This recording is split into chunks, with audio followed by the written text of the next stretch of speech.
Assalamualaikum warahmatullahi wabarakatuh. Perkenalkan, saya Dewi Susanti Purba, CGP Angkatan 10 dari Kabupaten Blitar. Pada kesempatan kali ini saya akan memaparkan tentang koneksi antar materi modul 1.1 dan modul 1.2 tentang pemikiran Ki Hajar Dewantara dengan keterkaitannya dengan nilai dan peran guru penggerak.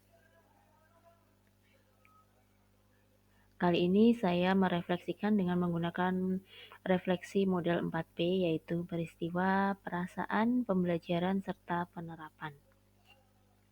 Peristiwa, momen yang paling penting atau mencerahkan bagi saya dalam proses pembelajaran modul 1.1 dan modul 1.2 adalah momen yang paling penting bagi saya adalah saat melakukan pembelajaran modul 1.1 dan modul 1.2 adalah saat saya menerapkan pemikiran Ki Hajar Dewantara, yaitu guru yang menghamba kepada murid. Setiap murid bukanlah kertas kosong, jadi tugas guru adalah menebalkan laku murid sesuai dengan kodrat alam dan kodrat zamannya. Sedangkan momen yang menantang bagi saya adalah saat mempelajari modul 1.2, yaitu saat menganalisis nilai guru penggerak yang kita miliki serta hal-hal yang dilakukan untuk menguatkan nilai dan peran sebagai guru penggerak. Keterkaitan antara modul 1.1 dengan modul 1.2.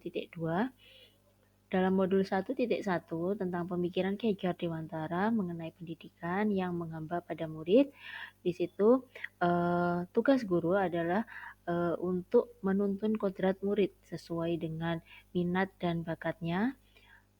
Kemudian dalam pemikiran Ki Hajar Dewantara juga mengenai guru sebagai among yang bertugas menuntun anak. Guru bertugas membimbing dan memfasilitasi kebutuhan murid. Pemikiran tersebut sesuai atau selaras dengan nilai guru penggerak, yaitu berpihak kepada murid serta peran guru penggerak sebagai pemimpin pembelajaran. Perasaan saat momen itu terjadi, saya merasa bagaikan tersiram dengan air segar, sehingga membuat pikiran saya fresh dengan ilmu baru yang membantu dan mengarahkan saya menjadi among bagi murid-murid saya. Keaktifan dan antusiasme mereka dalam pembelajaran, kerjasama mereka dengan kelompok maupun dengan saya, membuat saya merasa terharu karena menyadari apa yang saya lakukan kepada mereka selama ini masih banyak yang perlu diperbaiki. Pembelajaran sebelum momen ini terjadi, saya merasa bahwa sulit untuk menggerakkan murid aktif di dalam kelas, dan saya mengetahui bahwa pembelajaran itu berpusat pada murid namun kurang bisa menerapkannya karena kurangnya ilmu dan pengetahuan. Kemudian juga diskusi kelompok menurut saya dapat tetap berlangsung hanya dengan sedikit pendampingan. Serta target kurikulum adalah menuntaskan kompetensi dasar dan pemenuhan nilai sesuai dengan KKM. Namun, sekarang saya berpikir bahwa tidak sulit membuat murid aktif asalkan kita mengetahui karakteristik anak. Kemudian juga guru bertugas sebagai fasilitator harus mendampingi murid dalam diskusi, baik itu diskusi klasikal maupun diskusi kelompok. Guru juga sebagai among yang menuntun, membimbing, dan memfasilitasi kebutuhan muridnya. Penerapan.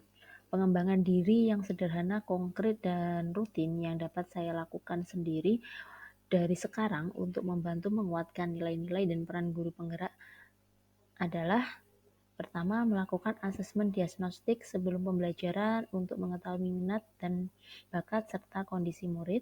Kemudian mendesain pembelajaran yang interaktif dan bermakna bagi murid. Melaksanakan pembelajaran berdiferensiasi untuk mengakomodasi perbedaan murid. Kemudian juga melakukan refleksi setelah melakukan kegiatan. Memanfaatkan supervisi dan saran dari teman sejawat untuk meningkatkan ataupun memperbaiki kualitas pembelajaran. Kemudian juga membuat media pembelajaran yang inovatif. Aktif juga dalam mengembangkan kompetensi diri baik secara daring maupun luring, misalkan melalui forum MGMP, workshop, BIMTEK maupun pelatihan daring secara mandiri. Kemudian juga bekerja sama dengan berbagai pihak baik di sekolah maupun di luar sekolah untuk memenuhi segala kebutuhan murid. Demikian pemaparan saya tentang koneksi antar materi modul 1.1 dengan modul 1.2. Terima kasih, semoga bermanfaat. Wassalamualaikum warahmatullahi wabarakatuh.